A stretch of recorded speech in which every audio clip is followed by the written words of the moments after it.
We back already? Yes, sir. Good. Well, it's that time of night. As you know, last week, I guess even before last week, I'd been telling you about the Thunderbirds, who are with us tonight, and we were going to see some film. And the way this all came about, flying with the Thunderbirds originally, it was based on an idea for something I wanted to do before this show went on the air. There are certain things I think everybody would like to do as a kid or as a young man, like a secret ambition, or almost like the Walter Mitty book. You envision yourself doing something, whether it is coaching a professional football team or striking out the batting order of the New York Yankees. So we went to work on that idea when I took the show over 7 weeks ago. And I think the first 2 weeks, I always wanted to pitch to the Yankees. So I went out at Yankee Stadium one day, and we actually filmed for real me pitching to Mickey Mantle, Boston Howard, and Roger Maris. And we showed the film, and it practically knocked me out of the ballpark, to tell you the truth. But the reason I wanted to do these things was not to show off, but to go out and just see what the feeling would be like to be in that kind of a position, facing batters like that. And it was a lot of fun. And I thought you would get a kick out of it kind of vicariously, sharing in that experience along with me. Well, another thing I've always wanted to do was to fly with the Air Force Precision Flying Team, the Thunderbirds.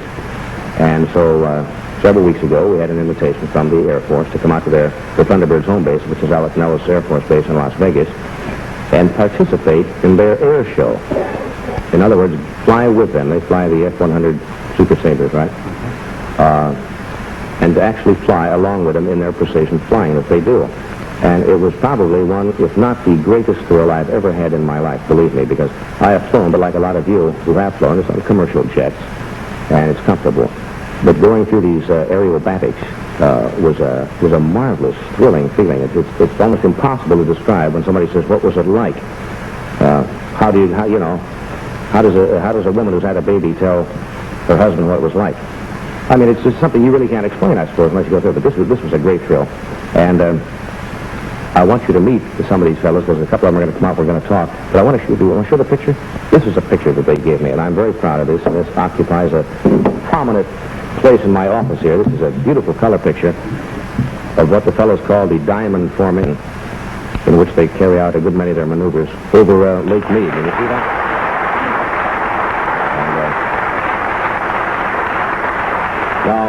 And, if you'll hold just on that picture a second, Dave.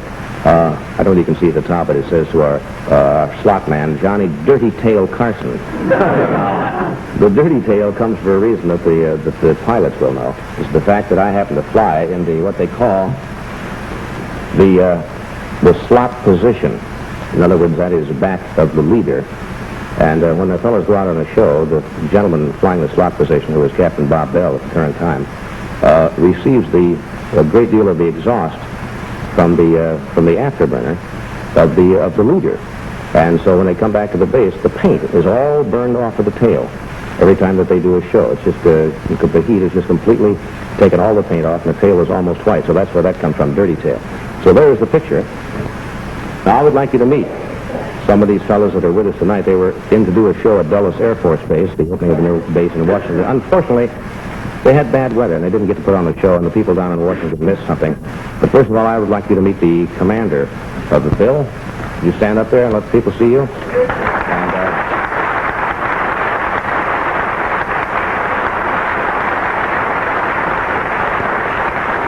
And next to Bill is Captain Bill Hosmer, who flies left wing position. Bill? Bill Hosmer.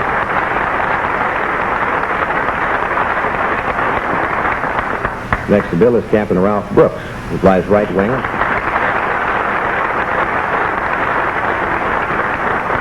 Next to Ralph is Captain Ron Caton, who was one of the solo pilots of the Thunderbird. And the narrator for this show, who tells everybody what is going on, is Captain Len Zarnicki.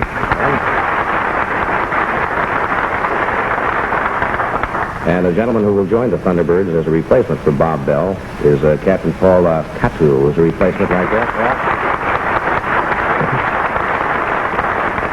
And another member of the Thunderbirds, Captain William Higginbotham. Gentlemen, a nice hand to all. It is great to have all of you here tonight. We're glad you could drop up and spend a little time with us. Now, I would like you to meet. Oh, I forgot to introduce there only because I didn't see him sitting up there was Captain Art Reagan, who's with the information office here and helped us arrange all this getting out there. Art, didn't mean to avoid you there. Okay. Now I would like you to meet the leader of the Thunderbirds, Major Hoot Gibson, and my co-pilot, Bob Bell. Gentlemen. Welcome aboard. Glad you guys could make it tonight. Now you're on my base, and here's the way it works. You see what we fixed up for you? Will you fasten that, please? Okay, John. Fasten your seat belts. First time we ever had seat belts on the show, but I just wanted you to feel comfortable tonight. I really do. Thank you. Hey, that was a real thrill flying with you guys. We're all very happy that you're real highlight. I understand, Bob, that this was your last tour of duty with the Thunderbird. Well, as it turns out, it was. We were expecting to put on 2 demonstrations in Dulles, dedication of Dulles International Airport at Washington, D.C., Saturday and Sunday, and they were both rained out for us, so the last demonstration I flew was with you. I'm kind of proud. Hoot, did you get the name Hoot, I suppose, from Hoot Gibson? This is attached to you, I suppose, ever since you've been flying, or as a kid? Yes, sir, that's right, Johnny. Just like Dusty Rhodes or any other name. Did you know Hoot Gibson, though? Yes, I'd met him. Of course, he lived in Las Vegas while we were stationed there and just died recently. I'll probably embarrass him, but I embarrass Hoot here, but he was one of America's first jet aces in the Korean War. He's credited with the five MiGs over there. Got the Silver Star Cross.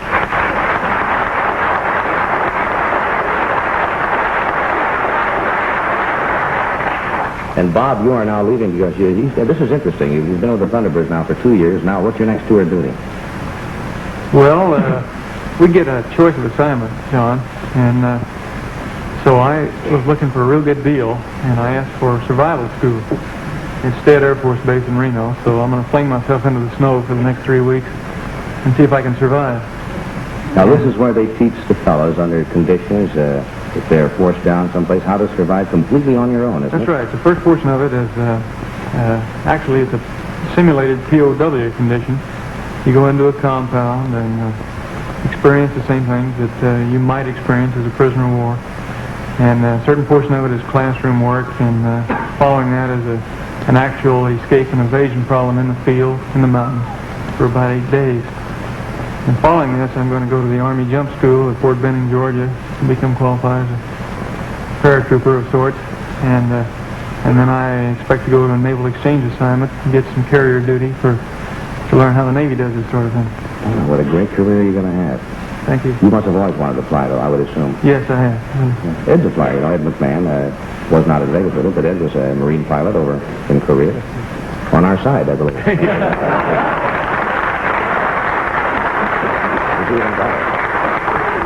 Let me do this first, and we'll come back. I was just showing Bob a telegram I had from your hometown down in Texas. Yes, it is. Well, proud they are of you all. I'll give you that.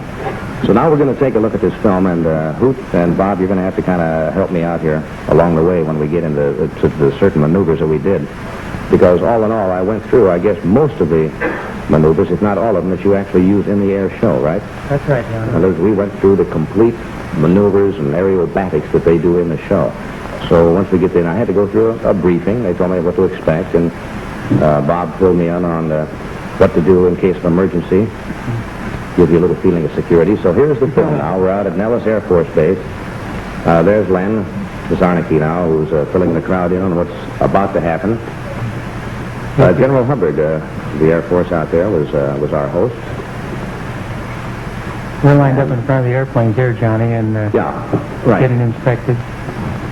I've never got to inspect a group before. Well, except my staff here during the day. But now, those are the F-100 Super Sabres, right? That's right, John.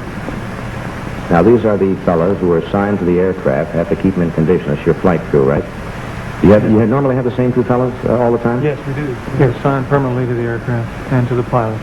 And they're responsible for the maintenance and the craft being in condition at all times, right? That's correct. That's right. I might add that we have completed about 770 demonstrations now in almost 10 years of aerial demonstrations.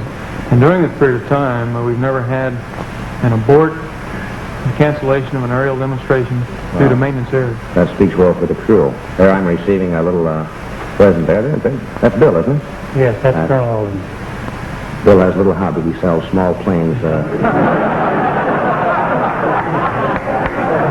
You know, when the pay is a little short, why he... Now, here's the briefing session. There's Hoot showing the fellows... what do you do exactly here, Hoot? You line up certain areas in which you're going to make your passes and... That's right. I'm telling Graham how we're going to fly the show today and which heading we're going to come in from and which way we're going to turn. And it's also telling you so you'll know it, what to there's expect. Ron, Ralph, and Bobby Morse isn't with us tonight. Bob was delayed. You're Captain You're losing your Allen. hair, aren't you, Bob? Huh? John, I don't want to talk about it. Thank you. I think I'm going to go up to the board, John, and tell you about show you the airfield and show you where we're going to do the bomb Well, burst. that's the map of Nellis there, right? That's right. That's Nellis Air Force Base, 2 runways. And I'm showing you where we're going to do the bomb burst, I believe, now. The bomb burst is the big finish here. The bomb burst across the boy. point. That's Sergeant Donahue, a personal equipment specialist who rigged John up with his G-suit, anti-G suit. And nice fitting flying suit. And Yeah, hey, they gave me their own flying suit with my name on it. You see it there? They had my name stenciled on there with the kind of ascot there that said Thunderbird on it, the whole rig. Now, this is a G-suit. It prevents me from lapsing into unconsciousness, which I do when I get on a thick carpet. You know, Johnny, most people take a long time to put that G-suit on, even the pilots that wear it quite often. Oh, really? You're doing quite well. A lot of zippers there. Now, what that does is when the plane pulls, or they make a sharp turn, that is automatically inflated to blood from draining down into the lower extremities or away from the head.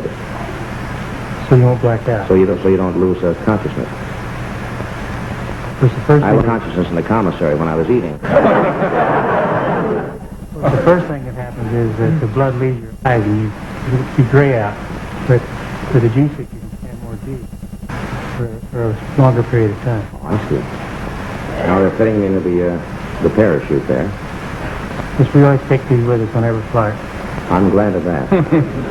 Well, they give you a complete briefing on this. What watch and hook up your oxygen supply and your the autumn seed injection.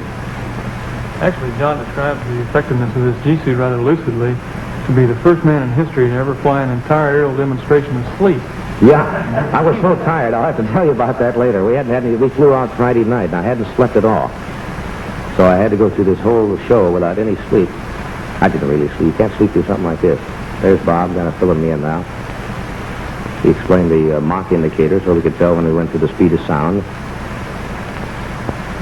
Incidentally, I went through weightlessness. I went out with Bob in the morning, too. He kind of took me through a pre-flight. And we went through a short period, I suppose, of 10 seconds of weightlessness, where you come up the top of an arc, and just at the very top of the arc, you are momentarily about 10 minutes weightless.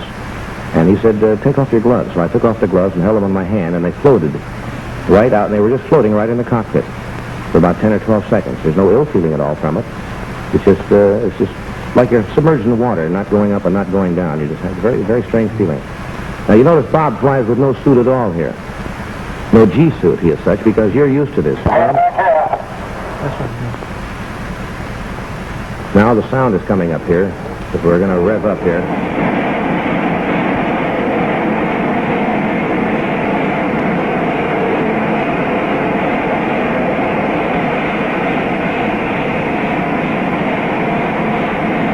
Now everything is done in formation. From the moment that they taxi out, when the canopies go down, everything is done exactly in formation.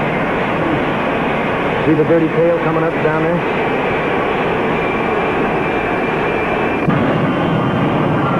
There's chicken second class in the rear there.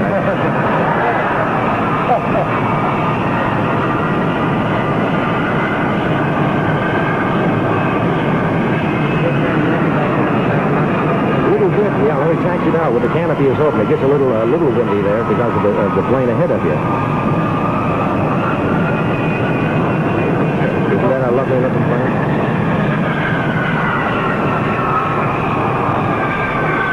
That's That's our maintenance officer, Captain Hughesdale there.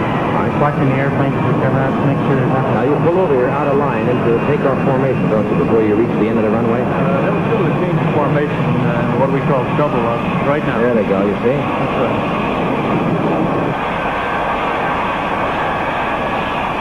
You did that good, John. Yes, I'm so far. They all do that when I give the call. Let's take off this thing here, because now the canopies are down and afterbird, away we go. Now you see coming over the slot position, the final plane, and that's Bob moving into the slot position.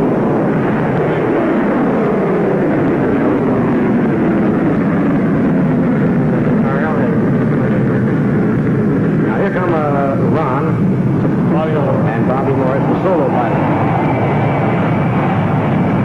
Those things climb.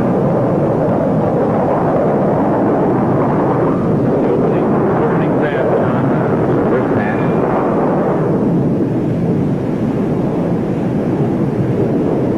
That's the completion of the...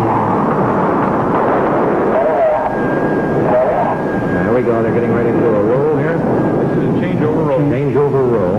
See, So they're turning over start in an in-trail position here, and we'll change to a diamond position. on the back now, and they go into the diamond position from the roll. Isn't that beautiful?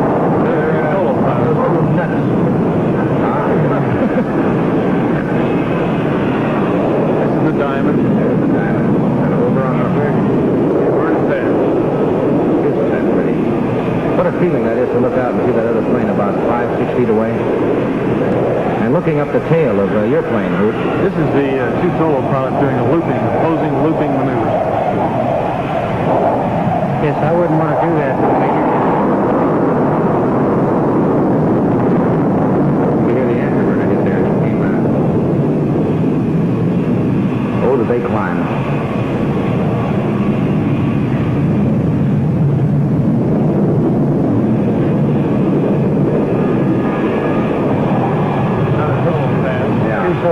Inverted, closing inverted pass. Now, they're going to come and get those two guys pretty fast.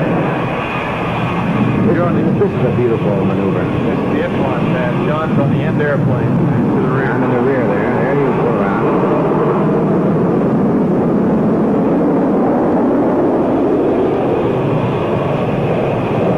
Here's the red level. Are we coming in? What's next? The bomb burst? I think possibly the bombers will be next here. These are just part of the maneuvers. No? This is another changeover roll. It's a changeover roll back into the diamond formation. They all start singly and move right back into that diamond.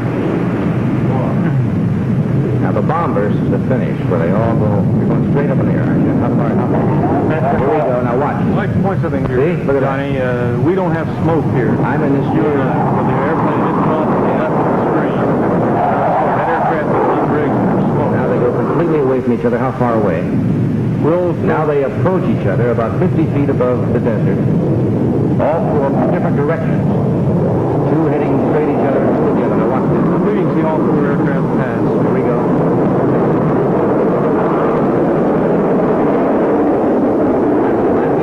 Now you turn over in the back there and then straighten up. I left my stomach down somewhere along the way. Now you're ready to land and you do what you call a pitch out here. That's right, we pitch out of the diamond formation.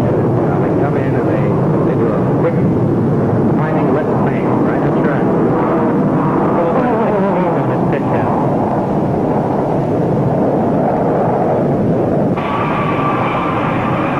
There you are back in the ground station. Wars.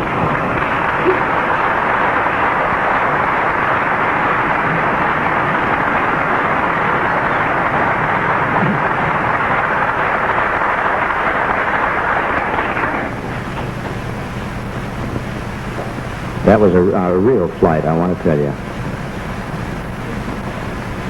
I'd like to point something out here when we have a little time. I appreciate this. I think we all do on the Thunderbird team more than anyone else. But for purposes of description, John flew down after his show here one night. He caught an airplane into Los Angeles, got into Las Vegas about 3:30 in the morning. Our briefing for the first flight was at 7:30 that same morning. He was there, and we briefed, flew an entire mission. After this mission, we had an aerial demonstration at Nellis Air Force Base. Following this, John flew with me in the slot with the entire demonstration team through the demonstration you just witnessed here on film. All of this in the space of about 48 hours without any sleep at all. And that's what the reference was previously to John sleeping through the entire demonstration. It was quite a feat, really, and I think Air Force people appreciate it more than anyone else. There he goes.